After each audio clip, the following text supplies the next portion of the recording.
Good day, I am Christine Claire Moje and I will be reporting about Campylobacter. So, the table of contents is etiology, pathogenesis, clinical manifestation and diagnosis, treatment, and prevention. What is Campylobacter? Campylobacter is one of four key global causes of diarrheal diseases. It is considered to be the most common bacterial cause of human gastroenteritis in the world.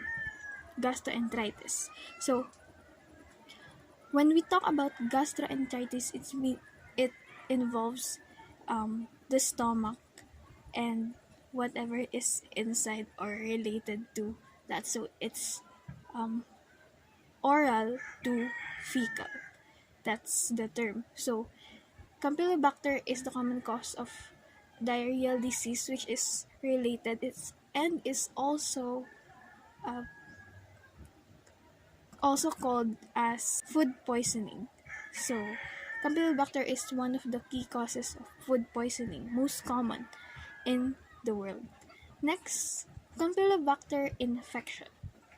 So, this is foodborne. When we say foodborne, that means it is the cause of this is mostly associated with food. So, what are those foods? Those are raw dairy. So, when we say raw dairy, that is in anything involving milk, undercooked poultry, chicken, and contaminated water. Patients typically experience a self-limited diarrheal illness lasting to 5 to 7 days. Immunocompromised and elderly patients are at high risk for morbidity, mortality, and prolonged illness.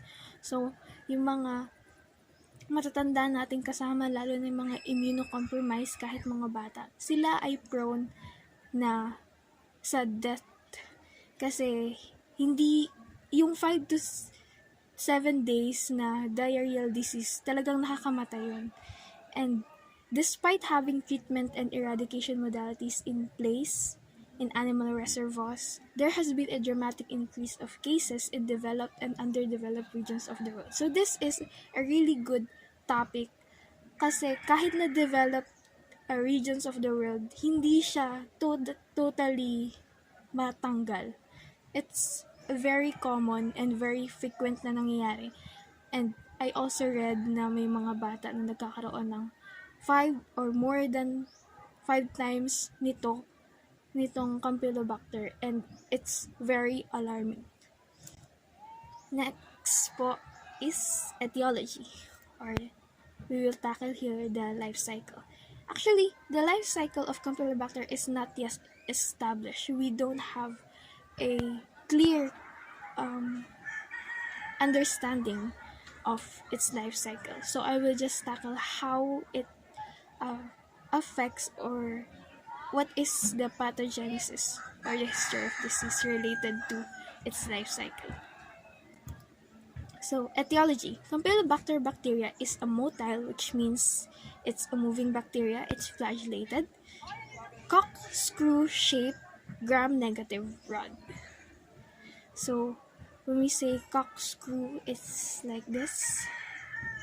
And they range in size from 0.5 to 5 microns in length and 0.2 to 0.9 microns in width.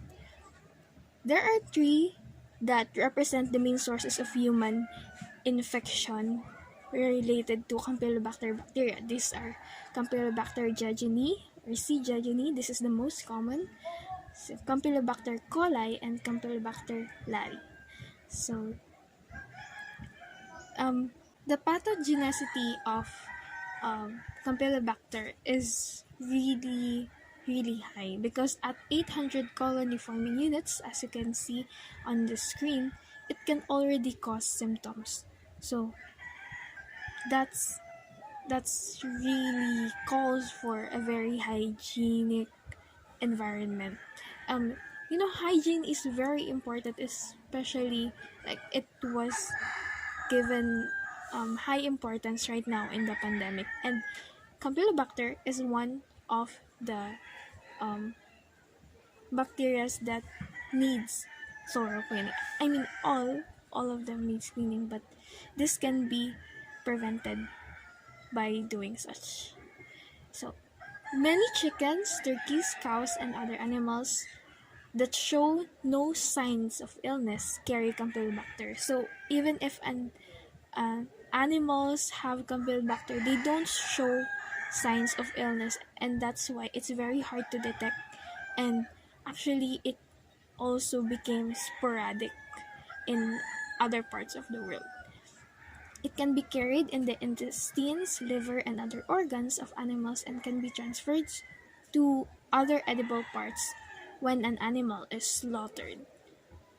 And in 2015, National Antimicrobial Resistance Monitoring System (NARMS) testing found Campylobacter on 24% of raw chicken bought from retailers. So, kapag nagkakatay tayo ng mga animals natin, yung mga natra-transfer siya kahit dun sa mga edible parts. So, di ba kapag sa intestines, syempre isa lang naman yung gamit na pang-katay dun na kutsilyo or pang-tadtad. So, hindi talaga maiiwasan na makakarry yun or matatransfer yun sa ibang parts. And then, dahil isa lang naman or hindi naman sila required na gumamit ng isang pangtadtad, isang animal na kakatayin, nagkakaroon talaga ng cross-contamination within. And that's, I think, why nagkakaroon ng napakalaking percent from retailers yung sa chicken percentage ng kanilang Campylobacter. Next, Campylobacter life cycle. I did search this, but it's not really its life cycle. It's like, how is it going to be transferred to the human? So, in animal, it's fecal-oral and contact transmission. So, when we say fecal-oral, kung ano yung kinakain nila, kunyari yung kinain nilang damo, ay merong Campylobacter. Kapag kinain nila yun, ay magkakaroon sila ng Campylobacter. Kapag dahil meron na silang Campylobacter and yung Campylobacter is na-release naman through bowel movement, pagdumi.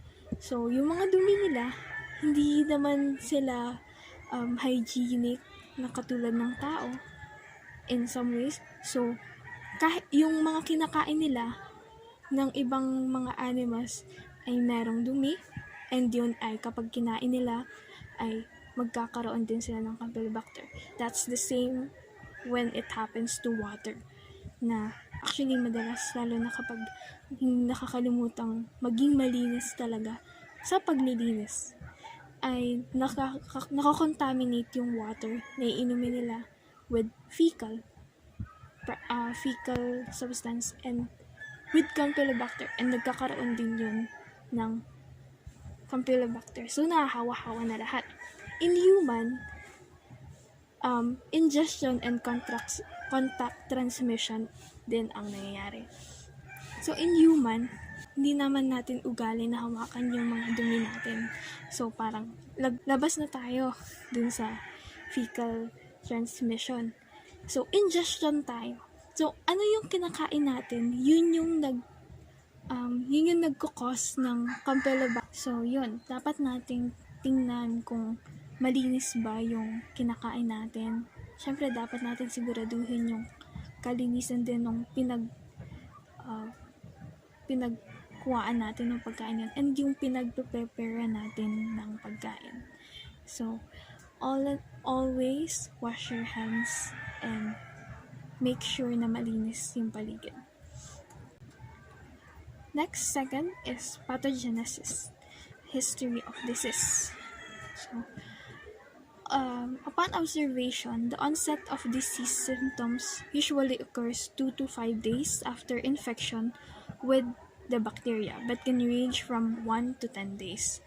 So, pag sinabing onset, dito nagkakaroon na ng symptoms. So, kapag 2 to 5 days na, nagsishow ka na nitong mga diarrhea, abdominal pain, fever, headache, nausea, or vomiting. And yung symptoms last typically 3 to 6 days. Kaya naging 1 to 10 days yung range ng onset of disease.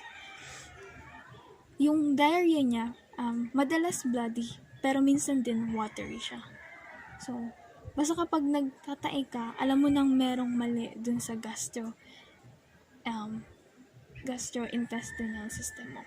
So, yung warm-blooded animals daw, or yung mga kinakain natin, yun yung mga madalas na magkaroon ng Campylobacter. These are poultry, cattle, pigs, sheep, and ostriches. And in pets, including cats and dogs. So, kahit na yung mga alaga nating aso pusa, pwedeng magkaroon yan. So, kapag nakita natin na yung mga aso pusa natin ay kumakain ng tae, dumi, is hindi yon maganda. So, dapat nating maiwasan na sila ay makakain ng mga ganun. And the bacteria have also been found in shellfish. And in other sources pa, nakita rin siya sa iba't ibang mga seafoods.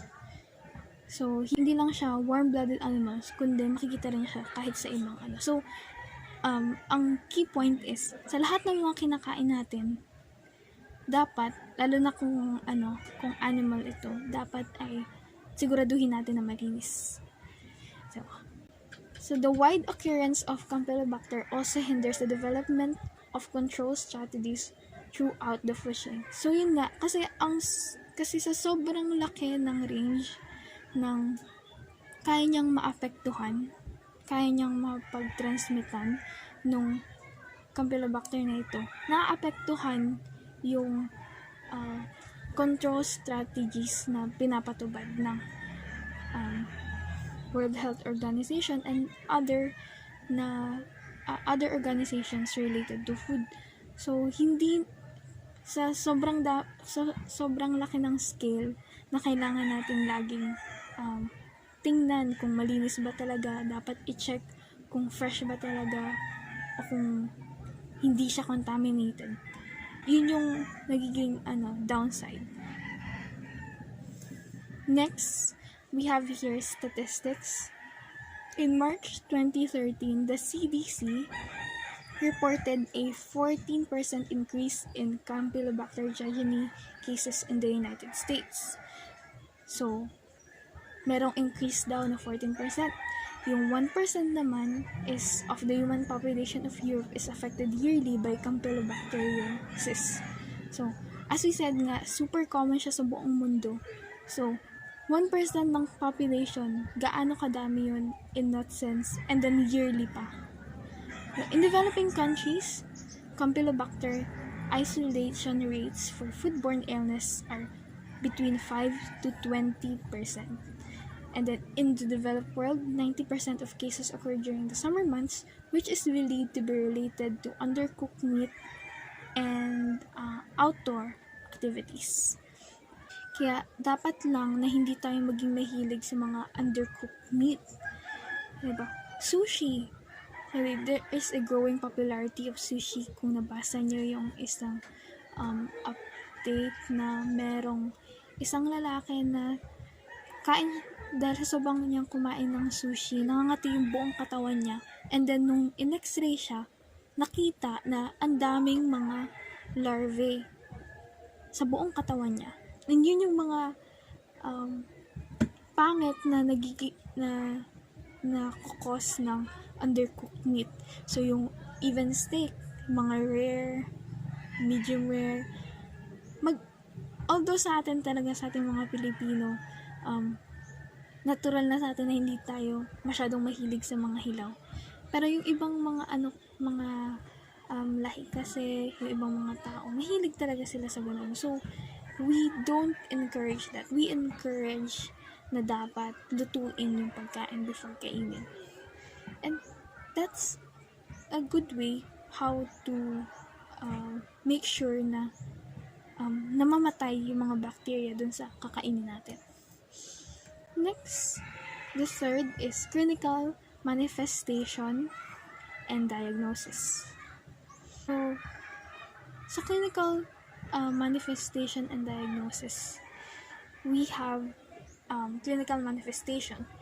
Campylobacter infection is common in low-resource countries, and people who travel abroad have a greater chance of becoming infected.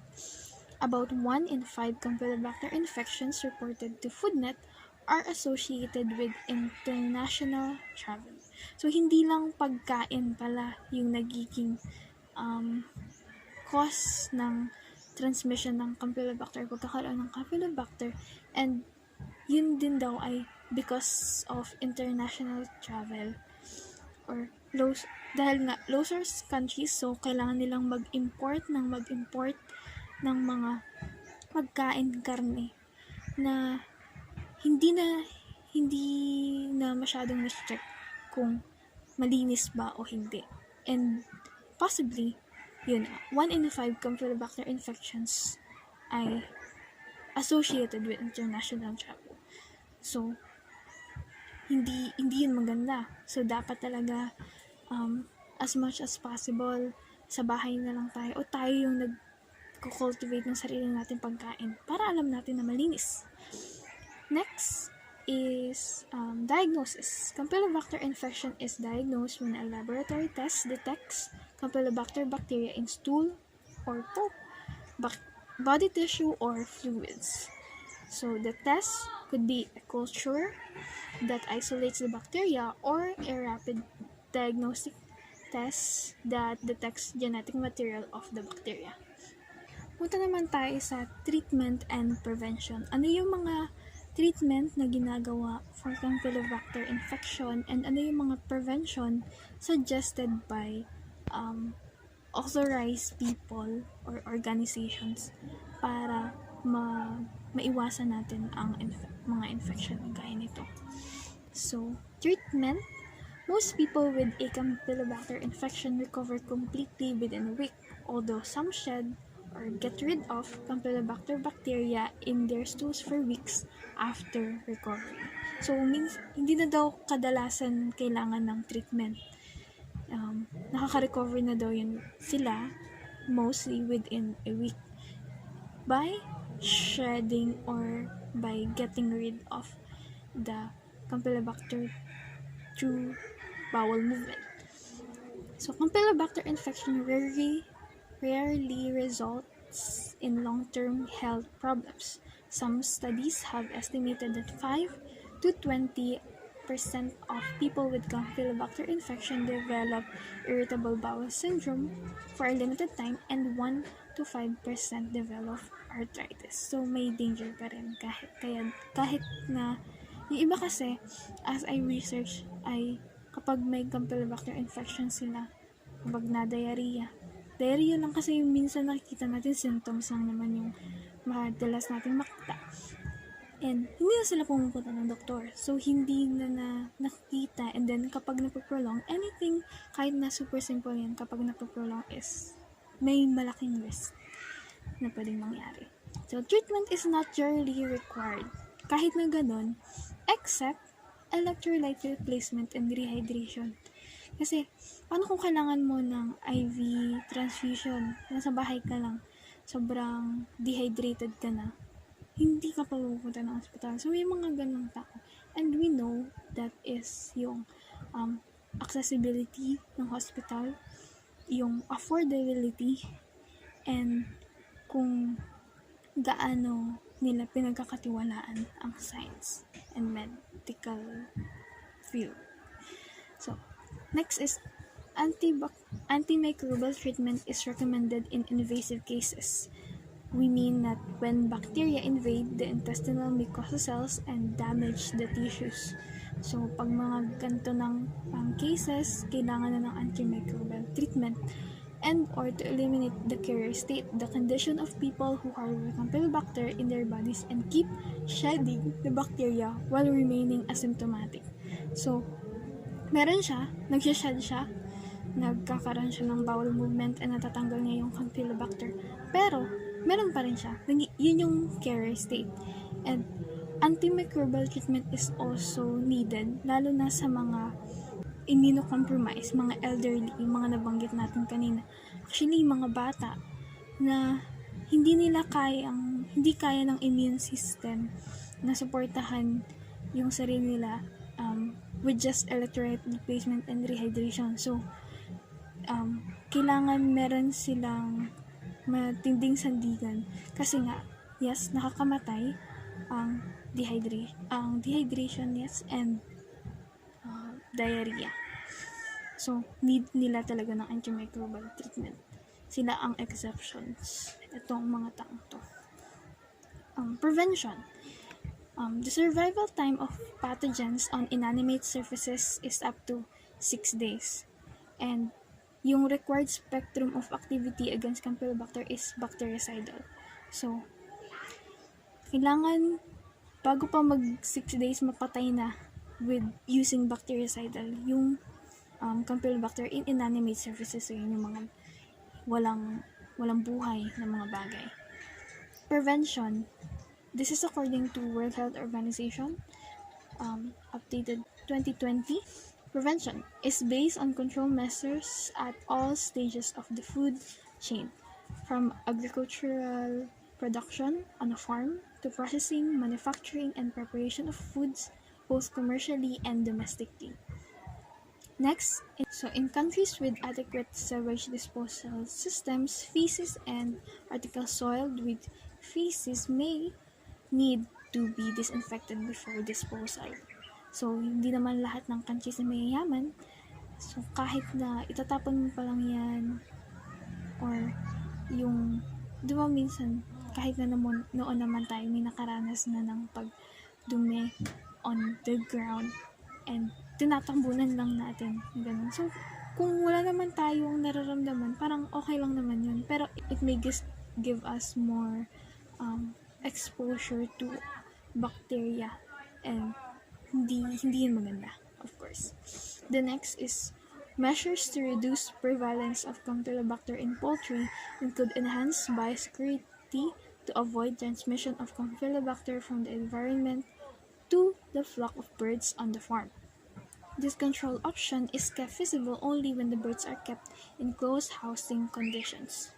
So, kahit na may measures tayo na sinasuggest, hindi siya meron laging exception. So, kailangan daw yung mga birds ay nakakep sa closed housing conditions para magkaroon ng enhanced biosecurity to avoid transmission.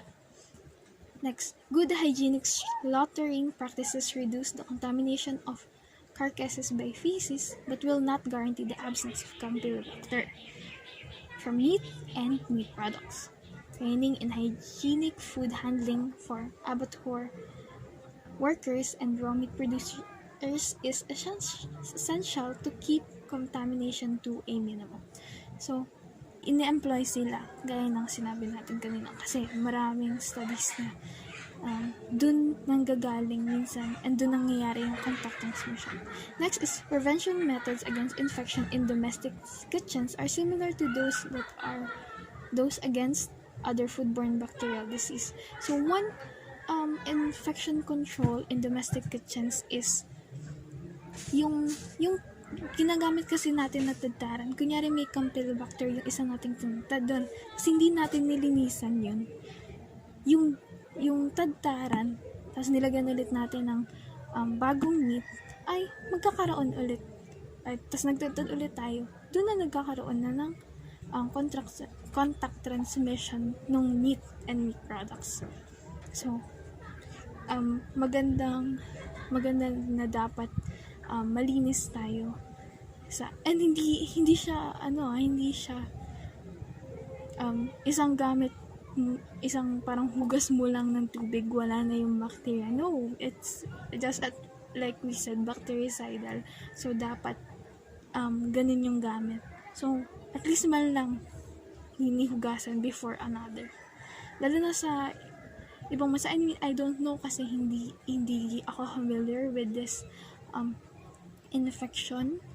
I think I've never heard of it or acquired it. So, if you know, please share sa comment section. Bactericidal treatment, such as heating, for example, cooking or pasteurization or irradiation na pag-aralan na natin.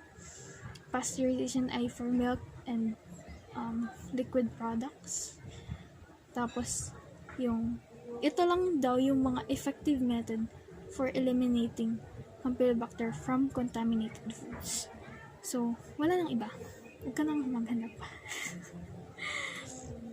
So, yun po.